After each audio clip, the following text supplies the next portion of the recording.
अंधियारा जानिए रूकइए प्रकाश,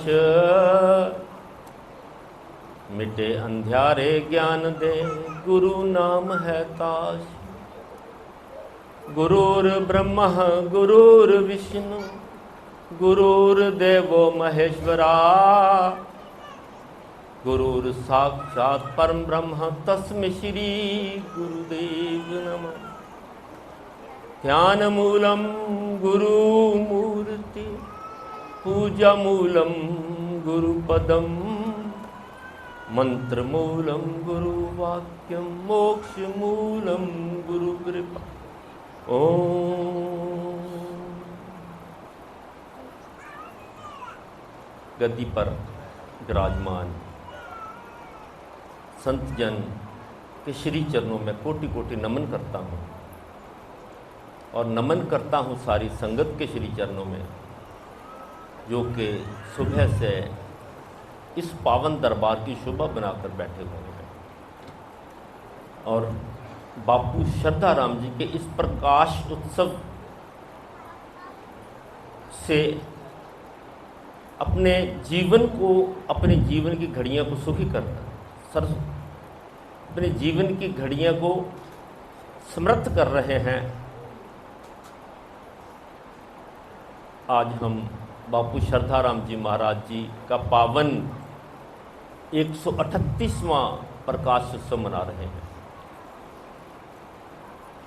बापू जी का जन्म गांव अट्टी ही विशाख को पिता गोविंद दास और माता ईश्वरा के गृह विखे हुआ। बचपन से लगन थी उनकी भक्ति की तरफ। जब छोटे से थे, 5 साल के थे, तो घर से निकल जाते, जाकर सुनसान जगह में बैठ जाते और समाधि लाकर बैठे रहते। घर वालों को बड़ी चिंता होती कि उसने तो, श्रद्धाराम जी ने तो खाना भी नहीं खाया। घर वाले ढूंढ के लाते और उन्हें भोजन करवाते। बचपन से ही ये लगन थी। थोड़े से बड़े हुए तो घर की परंपरा के अनुसार घर वालों ने भिक्षा मांगने के लिए भेज दिया। जब भिक्षा मांगने गए तो वहाँ पर एक खूंखार कुत्ते ने काट लिया। वहाँ पे वापस आ गए और अपनी माता से कहा कि मुझे ये काम नहीं करना, मेरा तो एक ही कर्म है, उस परमात्मा के साथ तार जोड़ना। मैंने क्या लेना है इन कामों से, इस कामों से क्या लाभ है। जो मेरी ड्यूटी है वो मुझे निभाने दीजिए। हम 7 दिन से इस पावन अवसर को मना रहे हैं। 7 दिन पहले से प्रभात फेरियां शुरू हुई, जो कि आज संपूर्ण हुई। बापू श्रद्धाराम जी के प्रकाश उत्सव का हर एक के मन में बड़ा उत्साह होता है, बड़ा चाव होता है। बच्चों के मन में भी बड़ा चाव होता है। कंपटीशन हुआ, बच्चों को प्राइज मिले। कई दिनों से बच्चे तैयारी कर रहे थे इस यज्ञ की, इस प्रकाश उत्सव की। मैं बापू श्रद्धाराम जी महाराज से प्रार्थना करूंगा कि सारी संगत की हाजिरी प्रवान करें, उनके सिर पर मेहर का हाथ रखें, उनकी सभी मनोकामनाएं पूर्ण करें। देश और विदेश में रहती हुई जो भी उनकी संगत है, जो दरबार में आई है या जो नहीं आई, लाइव पर सत्संग देख रही है, या जो जूम पर सत्संग मना रहे हैं, सत्संग कर रहे हैं, सभी की हाजिरी प्रवान करें।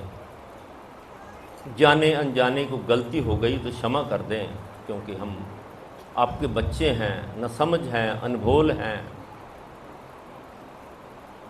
बापू श्रद्धाराम जी अक्सर कहते थे कि अगर हम मंदिर नहीं आ सकते, हमारे पास समय नहीं है, हम अपने कामों में उलझे हुए हैं, तो घर में बैठकर ही आंखें बंद कर लो, आंखों के सामने ओम दरबार का नक्शा बनाओ और नतमस्तक हो जाओ, तो आपकी हाज़िरी परवान हो जाएगी। ये है मानसी हाज़िरी। बापू श्रद्धाराम जी ने हर चीज़ आसान कर दी। बापू श्रद्धाराम जी अक्सर कहते थे कि अगर सारी रस्सी कुएं में चली गई है, अंतिम छोर भी हमारे हाथ में है, तो हम उस अंतिम छोर को खींच के, उस किनारे को खींच के रस्सी को बाहर निकाल सकते हैं। भाव है, अगर सारा जीवन बीत गया, बाल अवस्था बीत गई, युवा अवस्था बीत गई, वृद्ध अवस्था आ गई, अभी भी कुछ नहीं बिगड़ा, अभी भी समय है अपने आप को संभालने का, अपने आप को झंझोड़ने का, अपने आप पर विश्लेषण करने का, एनालिसिस करने का कि हम कहाँ। अगर मन में ऐसा भाव आ जाए तो हमारा अब भी जीवन संवर सकता है, हम भव सागर से पार हो सकते हैं। बापू श्रद्धाराम जी अक्सर हर समय गुरबानी का जाप करते थे। जाप करते करते वो गुरबानी में ही हो गए। जब भी संगत उनसे मिलने जाती थी तो अक्सर सुखमनी साहब का पाठ करते थे, सिमर सिमर सिमर सुख पाओ।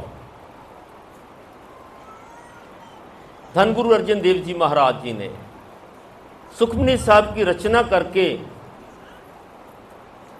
हमारे जीवन को और आसान कर दिया है। सिखों ने धन गुरु अर्जन देव जी महाराज जी से प्रार्थना की, हमारे लिए को आसान तरीका बताइए। तो गुरु अर्जन देव जी महाराज जी ने सुखमनी साहब की रचना की, जिसमें 24 श्लोक, 24 अष्टपदियाँ और 24,000 शब्द हैं। उन्होंने कहा कि हम हर रोज़ 24,000 श्वास लेते हैं। अगर सारे दिन में एक पाठ भी कर लिया जाए, सुखमनी साहब का एक पाठ हो जाए, तो हमारे 24,000 श्वास सफल हो जाते हैं। हमें 24 घंटे की समाधि का फल मिलता है। इतना आसान कर दिया उन्होंने। अगर अब भी हम उनके बताए हुए रास्ते पर ना चलें, अब भी हम बापू श्रद्धाराम जी के बताए हुए रास्ते पर ना चलें, तो ये हमारी गलती है। हमें अपने आप को संवारना है, ये जोड़ना है, देखना है कि हम कहाँ गलती कर रहे हैं। अब भी समय है, संभला जा सकता है। बापू श्रद्धाराम जी एक कथा अक्सर सुनाते थे कि एक सागर में अनेक नदियां आकर मिलती हैं। एक बार सागर ने नदियों से कहा कि आप जब भी आया करो, कुछ न कुछ साथ लेके आया करो, खाली हाथ ना आया करो।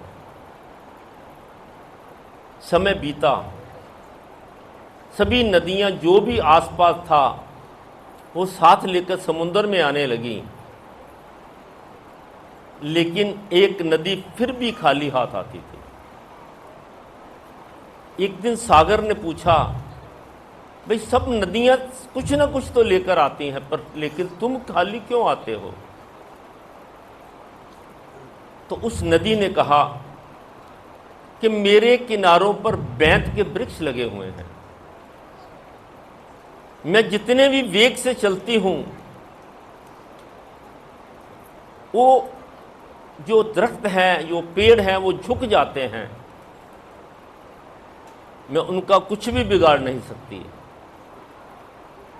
भाव है, उन्होंने ये समझाया कि हमें भी अपना जीवन उस बैंत के वृक्ष की तरह बनाना है, उस बैंत के पेड़ की तरह बनाना है, निमाने बन के, नीवे होके।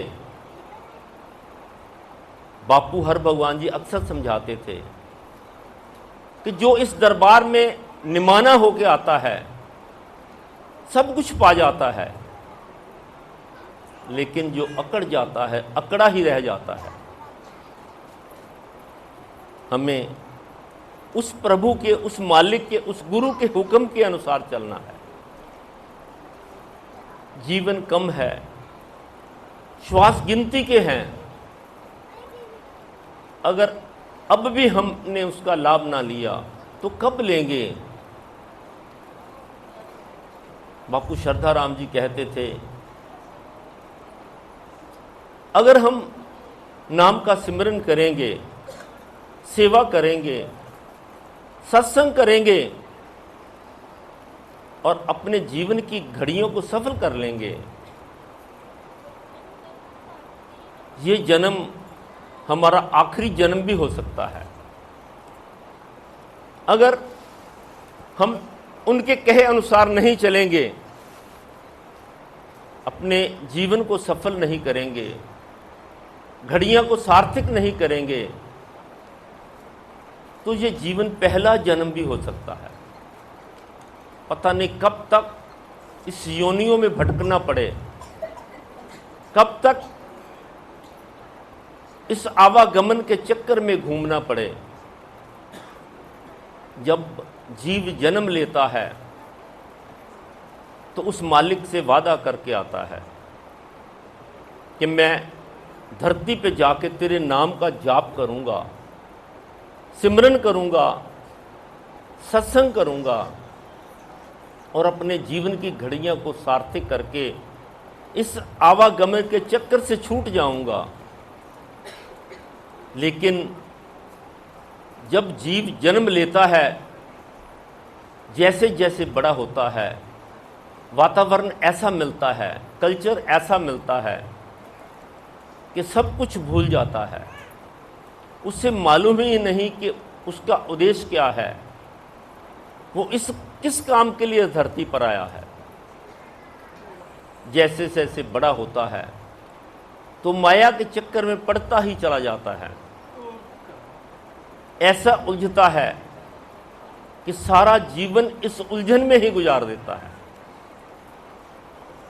उसे ये पता ही नहीं कि हम इस धरती पे क्यों आए हैं, ये माया क्या है। ये माया माया ऐसी है जिसने हमें उलझा के रखा हुआ है, ना तो ये हमें छोड़ती है और ना ही हम इसे छोड़ना चाहते हैं। ऐसे उलझे हुए हैं। महापुरुष समझाते हैं कि जीव सारे जन्म में जितना कमाता है उसका 10% भी खर्च नहीं करता और मर जाता है, लेकिन फिर भी दौड़ पैसे की लगी हुई है। ईगो है, ये भी मेरा हो जाए, वो भी मेरा हो जाए, मेरे बच्चे विदेश चले जाएं, मेरा बड़ा घर मिल जाए, मुझे बड़ी गाड़ी मिल जाए। इस माया में उलझा हुआ ही सारा जीवन व्यतीत कर देता है।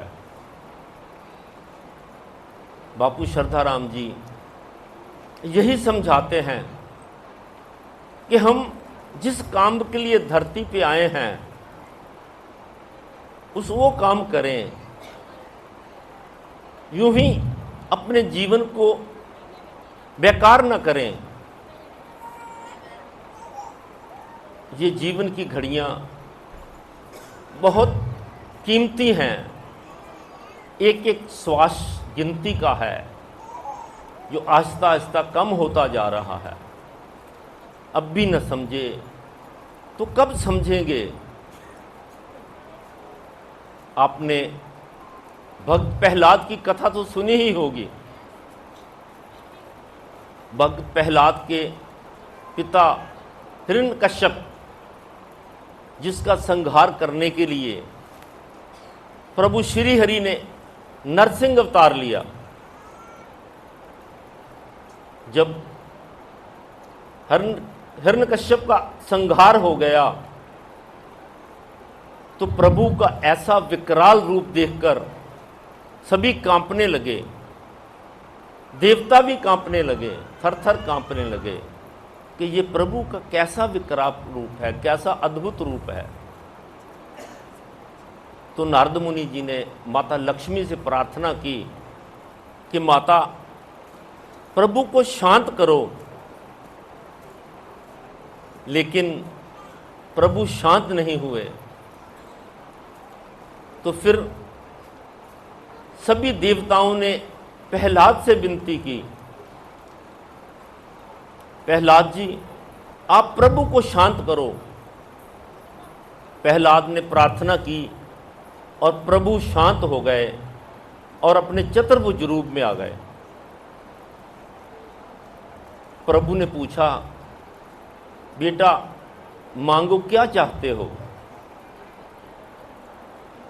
तो प्रहलाद ने कहा, प्रभु मैंने तो ये सोचा ही नहीं,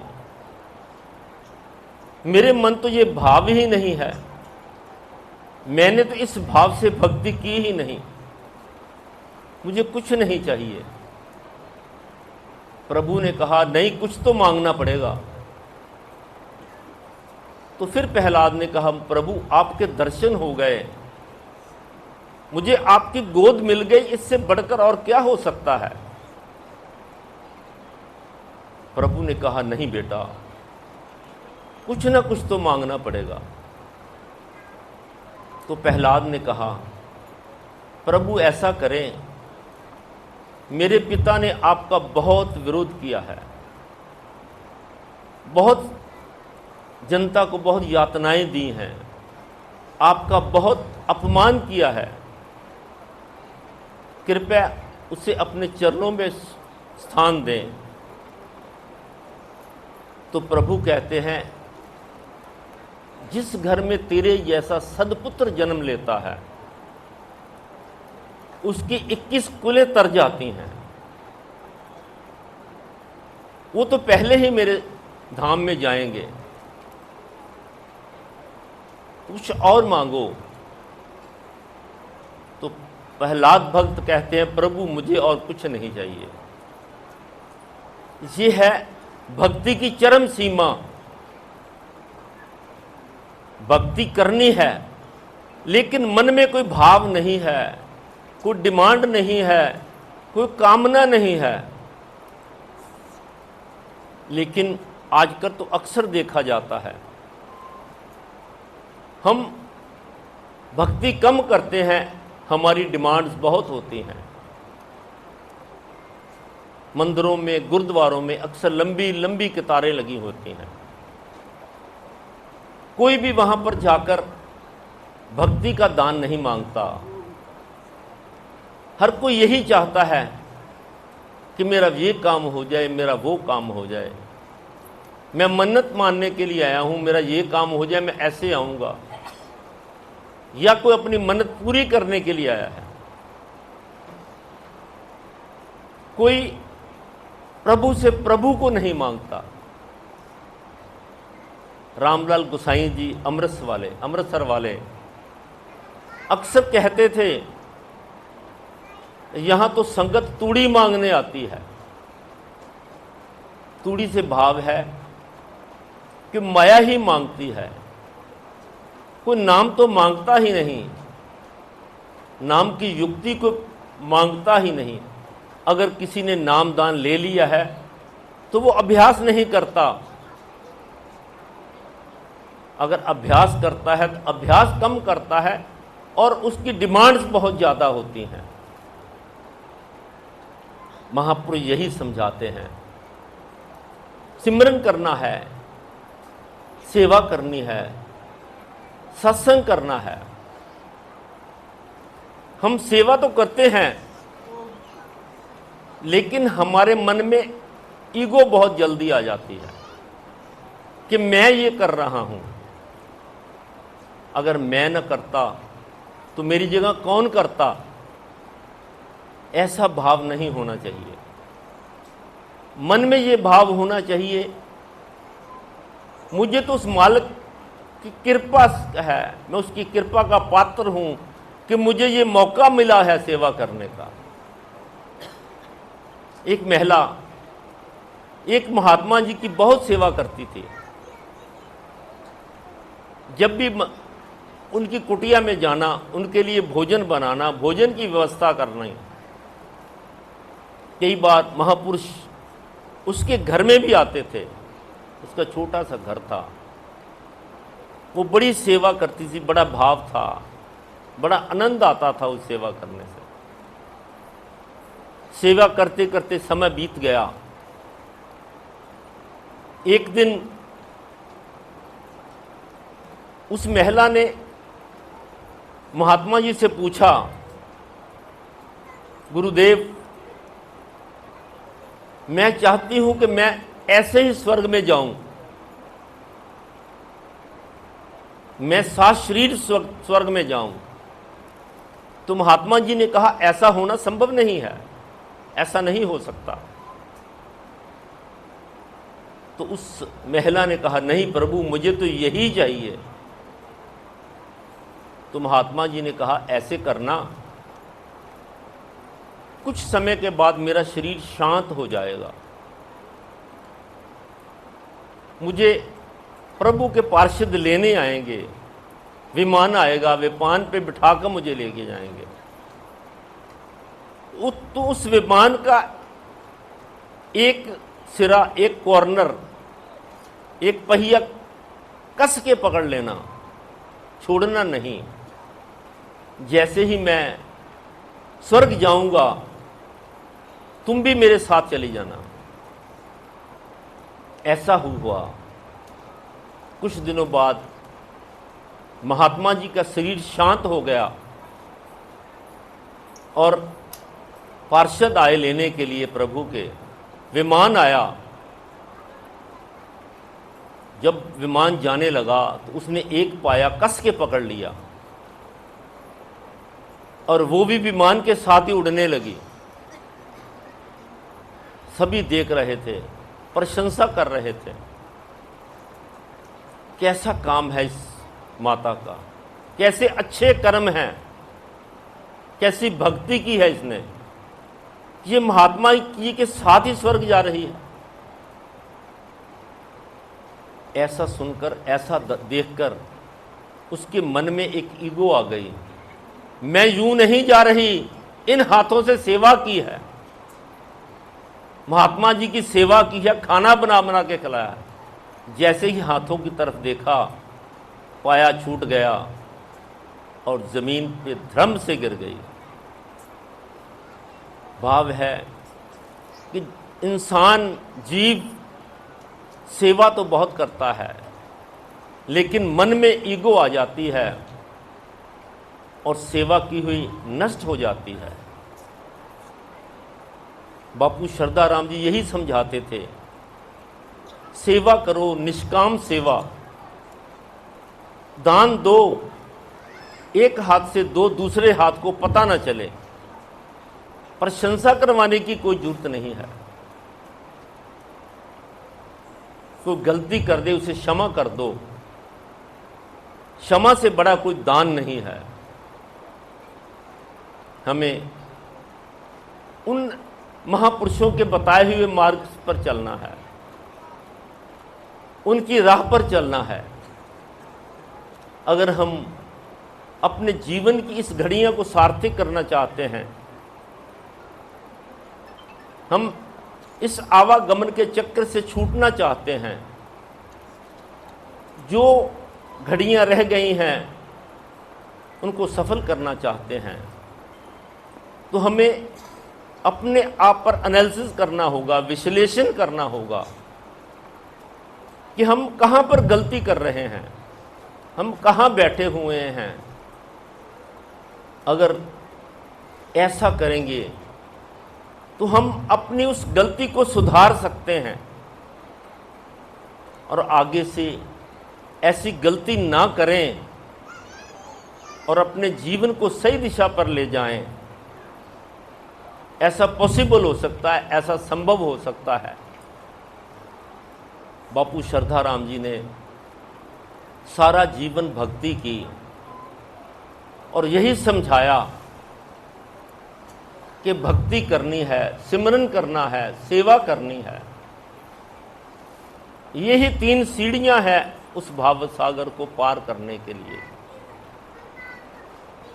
सेवा करने से तन पवित्र होता है, सत्संग करने से मन पवित्र होता है, लेकिन सिमरन भक्ति ही एक ऐसा माध्यम है कि जिसके द्वारा हम अपने भव सागर को पार कर सकते हैं, और कोई भी माध्यम नहीं है। क्योंकि सत्संग तो सभी करते हैं, सेवा तो सभी करते हैं, लेकिन सत्संग करते समय भी हमारे मन का भाव अक्सर सच्चा नहीं होता।